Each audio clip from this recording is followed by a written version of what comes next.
Okay, all right. This is Jared Hughes wants to know, hey, Lewis, can you ask Mike what's with Jason Perillo slapping Cyborg in the face and if he's ever been slapped in training? I don't think he would slap Mike because I can only imagine the reaction, but I think it's weird that he thinks it's okay to slap a woman but not a man because Bisping will probably beat the shit out of him, blah, blah, blah, blah, blah. I think it's okay that so what happened? Slap a woman. What was that person's name? Jared Hughes. Jared Hughes. Please. Come on. So what happened? I guess he in training to get her fucking like. No. What? Jason told me that he's done that before every fight. You see that all the time. A lot of fighters they like to get slaps. Remember Clay Guida? You ever see him and his old man? He slaps the shit out of him right before he walks in. It fires them up. It wakes them up. Not everybody needs that. Some people like that. Yeah. Cyborg obviously likes that. Wake her up. Slap her in the face and get her ready. Do you think a little slap from Jason Perillo compares to being kicked in the fucking head from Holly Holm? Let's get real. Let me tell you, Jason Perillo is a small guy. But he's one of the hardest hitting people you will ever see. Well, I have seen him hit bags. I've seen him knock out someone. I've seen him knock somebody out. Yeah. Not in the gym either. Right. Okay. No. I'm not saying that. I'm just saying some guy actually called somebody a racist word. One of our friends. And yeah, whatever. I won't discuss that on air. But yeah. No, she wanted it, and he would do it to me, and I wish he did do it to me. I said that about the Gaston fight, maybe I wouldn't have lost, but that's their little routine. That's what they do. Yeah. He didn't slap me because that's not our routine. The other thing is stop being fucking pussies. Yeah, stop it, man. Like stop being pussies because let me tell you something.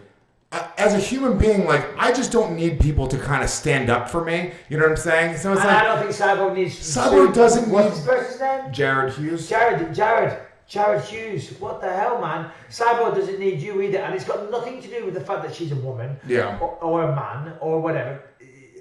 It's nothing to do with gender. It's to do with personal preference or a routine that you build. And if you do that routine, then that's what you stick to. As a fighter, I'm not superstitious, but generally what you do is you know how you have your week, and after you make weight, certain regimes or routines that you stick to. And that's just one of the little things that they do. Yeah. And it got caught on camera. And I thought it was awesome. And so did she. And you're talking about feminism and treating women like they're fucking dudes and treating people equally. There you go. She's training like a fucking man. Nobody would have said a thing. Nobody in the world would have said a thing if it was a man in the gym. They would have been like, oh, dude, that's pretty badass. Look at the connections they got. Yeah, exactly. Here, I want Kendall, come hang out with us for a minute, dude. Here. Well, no, because we need a third microphone. And we're just wrapping this up. Oh, all right, you know what? Fuck it. So you can answer the final couple questions with us. Okay. Yeah, we got 2 more questions. So we got, hold on. Sit up, sit up, Lewis. Hey, come on, Kendall. Let's get cozy. I'll get on my knees, man. Yeah. But there's hey, guys, it's not listen. This is how you build a relationship with Mike Bisping. Stop. That's how we got that free room.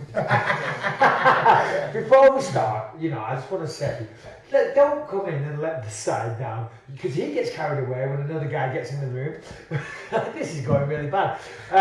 When you get together with Jason and Audie and all that, and next minute the conversation's in the toilet. Let's try and keep a certain level of dignity and respect. And on that note, Michael Bisping, telling us to keep taking it in respect.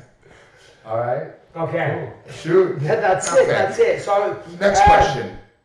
Yes. Or do you want to get his opinion on the Cyborg thing?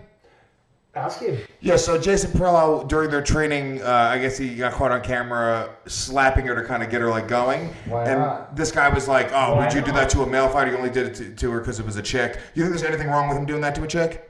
No. That's how she gets hype. Yeah. That's what gets her mentally prepared to go out there and win a championship or defend her belt. Yeah. Exactly. If it's not broke, don't fix. Yeah. He's just saying that because, I don't know, he's... God knows What's his name again? Hughes? You just really want to fucking get this, throw him under the bus. Jared Hughes, you motherfucker. I just keep forgetting his name. Jared, what's your problem, man? Kendall, regular season let's talk about your next fight coming up. Oh, yeah, let's do it. Bellator 193. Pachanga. How you feeling in camp? Feeling really good. In shape. Actually took it serious this time. That helps. That helps. Feel good going up against AJ Matthews, former training partner, so it should be fun. Are you a former training partner? Yeah. Is that weird? Kind of, sort of, but not really. It's a business. Yeah. We're still gonna get paid. You get to go out there, entertain, punch each other in the face. Do you take anything from training with him? Like, are you one of the guys that go like, well, I take this information from training with him, I know this about him, and you go back with your coaches and try to do it, or you just say, fuck it, I'm going to fight him? Fuck it, I'm going to fight him, but I kind of know what he's going to do. Okay. From training him for I guess you got to have a, you are going to fight him, and that's the way you always are. You always go out and fight, but you've got to have an intelligent approach. Yeah. You've got to remember what he did in training. I mean, most of the time when I'm working on the Fox desk and two people have trained together, I always say they both know who won the sparring sessions. So who won the sparring sessions? If you know what I'm saying. We're going to find out next week. Oh! Don't box yourself into the corner. You're going to find out next week. No, it's going to be a good fight. I think it was 2014. When we were in camp, 2015, it was a while back. Yeah. We cut weight. We fought on the when I fought Shlemenko, he fought that night. My last fight, he fought that night. We cut weight together. It's kind of weird, but at the end of the day, it's a business. We're in the hurt business, and we got to go out there and do our thing. It's our job, and sucks, but fuck it. It's annoying that he's here right now, and I'm not in a camp because one of the hardest things about when you're training for a fight, well, for me anyway, I'm not sure what it's like when you're in Maui, but he lives in Maui. Awesome. He's not on his knees. Well, I'm on my knees in sand. Have you been to Hawaii? It's way better. Yeah. Have you been to Hawaii at all? No, I haven't. But what about the other day? Were your family freaking out about the nuke? Yes. Dude. Oh. Dude. I know, it's crazy. All right, so if you don't know, they sent out on people's cell phones, the same way you get an Amber Alert. This is not a test. We don't have Amber Alerts in England. So basically, every cell phone, mobile phone, pardon me, flashes meep, and goes crazy. And it said, incoming missile to Hawaii, take cover, get shelter. Basically, the Hawaii Civil Defense fucked up. They're doing an inside drill. So it was supposed to just go to the workers of the Hawaii Civil Defense, and the guy pushed the wrong button and went statewide. And everyone in Hawaii that pushed the wrong button. What was the message that it said? It said, this is not a drill, but there's an incoming ballistic missile coming. This is not a drill. Get to a safe place. Oh my! Safe. Get to a safe place. Okay. Yeah. Say I was driving on the freeway going to go train, and my wife called me, and I heard it in her voice. And was she freaking out? She thought she was gonna die. She was going from one soccer field to another. But at this time, my wife was like freaking out because everyone like didn't know how to act. Was chicken without their heads off, running around. She almost got hit. She was crying. Dude, she thought she was gonna die. Like, you got a lot of kids, right? I got 6 kids, and you're here. And I'm here. So that's basically helpless. I almost crashed on the freeway. I was crying in the car, driving, thinking my family was gonna die, thinking they're gonna get nuked, and just pretty much like what am I gonna do? Like what the hell? Like, kill yourself. Yeah, basically. That's basically. And my wife calls me back, like crying still, like I can't get a hold of my daughter Tiata's coach. What do I do? I was like, get in the car, fucking go pick her up at the field, and like basically, you know what I mean? If you're gonna die with your kids. Like, you know what I mean? Oh my God, Jesus Christ, that emotion. I lost like 3 years of my life stressing on that in that 30 minutes. And what's fucked up is the Hawaii Civil Defense knew 3 minutes of the alert that they fucked up, but it took them 40 minutes to get another text out that's saying it's a false alarm. It's a false alarm. Do people like, you heard about back in the day, like War of the Worlds, when they were reading that Orson Welles thing, and people were like killing themselves because they thought aliens were attacking? Did anybody like hurt themselves or do anything? Because I mean, I really think if there was a nuclear missile coming, and I got a 5-year-old kid, I mean, dude, I really put myself there, and I really, you even just telling that, dude, it really got me emotional thinking about it, dude. It's like, I don't know what I would do in that moment, in that time, like. Well, the thing is, I mean, you'd want to all be together. Yeah. And then that's what I said, I mean, you're here, Jesus Christ, of all times for this to happen, you're stuck in my spare bedroom. Yeah. You got 6 kids, your wife's out there, you got a huge family out there, I know, you're all very, very close. You just want to be there together. And, I mean, I know it's really bad and it makes you really sad part of me and might make you want to cry with it, but I guess you just want to Oh no, of course. Because they say get to a safe place. I'm gonna die with them, you know.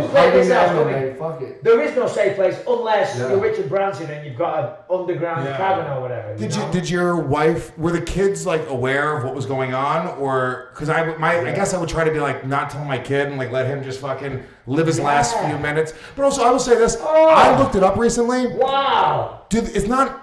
The nuclear blast isn't as bad as they make out. When you look it up, there's a thing. Look at there's an app. No, my wife looked it up. It's actually not. Should have been fucked. Should have been fucked. It would have been a while before she. Yeah, the radiation ends up being a problem. But what's crazy is I wouldn't be able to get a flight out there until. Who knows? Yeah, who knows? Until they're all fucked up from radiation. Because honestly, if they would have hit Oahu, Pearl Harbor, they would have took out Pearl Harbor. That's apparently where they'll strike. And then we're on Maui, so I guess the blast radius is like. If you were to put that into miles, how far away is that? Like a couple hundred miles. Okay, so it's pretty far then, but still, how far does the radiation spread? It will spread to the island, different islands, depending on how fast the wind and stuff. And it will eventually get there. It would fuck up our whole ecosystem. You know, obviously, Hiroshima. Of course. Yeah. But it was crazy. Going back to my kids, I got twin daughters that are 4 years old. One of them is still next to my wife, scared that thinks she's gonna fucking die. Are you serious? Yeah, wow. Really sorry. And I'm here fucking. I got to fight next week. It kind of puts everything into perspective. Life and shit. But thank God it was a false alarm. I hope that guy's fired. Who pushed the button? He was like 90 years old. Looked like does he want to move out of Hawaii though? Because I didn't realize. Like, I know that LA is more at risk than New York, and that I hate to be a dick, but it made me feel better raising my kid in New York. I mean, just going back to what you said there. I mean, if North Korea, for example, were to send a missile, I said we live here. I said we should go back to England. Because we're in LA. This is where they're gonna hit. Oh, no offense, Kendall. No, they're gonna hit us. No, 100%. They're gonna hit us first because Pearl Harbor is like halfway point. You take out Pearl Harbor, the West Coast is wide open. You know what I mean? Then obviously LA is next. There's an app, you should look it up. I forget exactly what it's called. I posted it on Twitter. I'll post it again. You can just put a location, literally put a pin in any location, and it shows you the blast ratio. It shows you the actual explosion, then the type of damage that it would do with the radiation, and you can put it anywhere in the world. Really, really interesting, but it kind of made me feel better as well. Like if Lower Manhattan got nuked, it's not like Upper Manhattan would explode. Like the blast would be a couple blocks or whatever. Yeah. The blast radius I think is a mile, less than a mile, like around. Yeah. But then